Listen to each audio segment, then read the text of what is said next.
Sir, ಇವತ್ತು ಸುದೀರ್ಘವಾದಂತಹ ಪರಿಶೀಲನೆ ಆಗುವಂಥ ಕೆಲಸ ಆಗಿದೆ. ಲೋಕಾಯುಕ್ತದ ಈ ಒಂದು ತನಿಖೆಯನ್ನು ಆರಂಭ ಆಗ್ತದೆ, ತೃಪ್ತಿ ಇದೆ ಸರ್? ಹೌದು ಸರ್, ಖಂಡಿತವಾಗ್ಲೂ ಇವತ್ತು ಏನು ಲೋಕಾಯುಕ್ತರು ವಿಚಾರಣೆಗೆ ಹಾಜರಾಗೋಕ್ಕೆ ನನಗೆ ಒಂದು ನೋಟಿಸನ್ನು ಕೊಟ್ಟಿದ್ದರು. ಹಾಗಾಗಿ ನಾನು ಇವತ್ತು ಬೆಳಗ್ಗೆ ಹಾಜರಾಗಿದೆ. ಇವತ್ತು ಭೂಮಾಪನ ಇಲಾಖೆ ಅಧಿಕಾರಿಗಳನ್ನು ಮತ್ತು ಮೋಡ ಅಧಿಕಾರಿಗಳನ್ನು ಕಸರಣಿಯಿಂದ ಮೈಸೂರು ಲೋಕಾಯುಕ್ತ SP ಅವರು ನಮ್ಮೆಲ್ಲರೂ ಸ್ಥಳ ಜಾಗಕ್ಕೆ ಕರ್ಕೊಂಡೋಗಿ ಸ್ಥಳ ಮಾಜರು ಮಾಡಿಸಿದ್ದಾರೆ.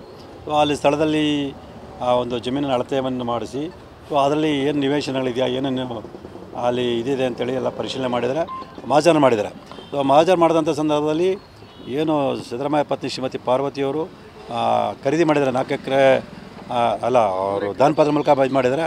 ಸರ್ವೆ ನಂಬರ್ 464 3 ಎಕರೆ 16 ಗುಂಟೆ ಆ ಜಮೀನಲ್ಲಿ ನಿವೇಶನ ರಚನೆ ಆಗಿರೋಂಥದ್ದು, ಚರಂಡಿ ರಚನೆ ಆಗಿರೋಂಥದ್ದು ಮತ್ತು ಉದ್ಯಾನವನ ರಚನೆ ಸ್ಪಷ್ಟವಾಗಿ ಅಲ್ಲಿ ಕುರುಗಳು ಕಂಡು ಬಂದಿದೆ. ಹೀಗಾಗಿ ಏನು ಮೈಸೂರು ನಗರಾಭಿವೃದ್ಧಿ ಪ್ರಾಧಿಕಾರ ಸೇರಿದಂಥ ಆಸ್ತಿಯನ್ನು ಇವರು ಕೃಷಿ ಭೂಮಿ ಅಂತ ಏನು ಮಾಡ್ಕೊಂಡಿದ್ದಾರೆ ಅಂತೇಳಿ ನಮ್ಮ ಆರೋಪ ಇದೆ. ಅದಕ್ಕೆ ಪೂರಕವಾದಂಥ ಸಾಕ್ಷ್ಯಗಳು ಅಲ್ಲಿ ಮಾಜರ್ ಸಮಯದಲ್ಲಿ ಕಂಡು ಬಂದಿದೆ.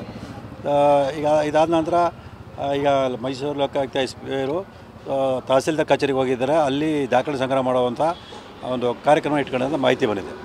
ಸ್ಕೆಚ್ ರೆಡಿ ಮಾಡುವಂಥ ಕೆಲಸವನ್ನು ಸಹ ಮಾಡಿದ್ದಾರೆ ಸರ್. ಎಲ್ಲ ಸ್ಕೆಚ್ ಏನು ಮಾಡಿ ಸರ್, ಮಾಜರ್ ಮಾಡಿದ್ದಾರೆ ಅಷ್ಟೇ. ಮಾಜರ್ಲೆ ಅದು ಗಡಿನ ಗುರ್ತು ಮಾಡಿ ಆ ಗುರ್ತನ ಅದು ವಿಡಿಯೋಗಳನ್ನ ಫೋಟೋಗಳನ್ನ ತಗೊಂಡಿದ್ದಾರೆ. ಮತ್ತು ವಿವರವಾದ ಒಂದು ಮಾಜರ್ ದಾಖಲೆನ ತಯಾರು ಮಾಡಿ ಅದಕ್ಕೆಲ್ಲ ಇರೋದನ್ನು ಕೂಡ ಸಹಿಯನ್ನು ಪಡ್ಕೊಂಡಿದ್ದಾರೆ.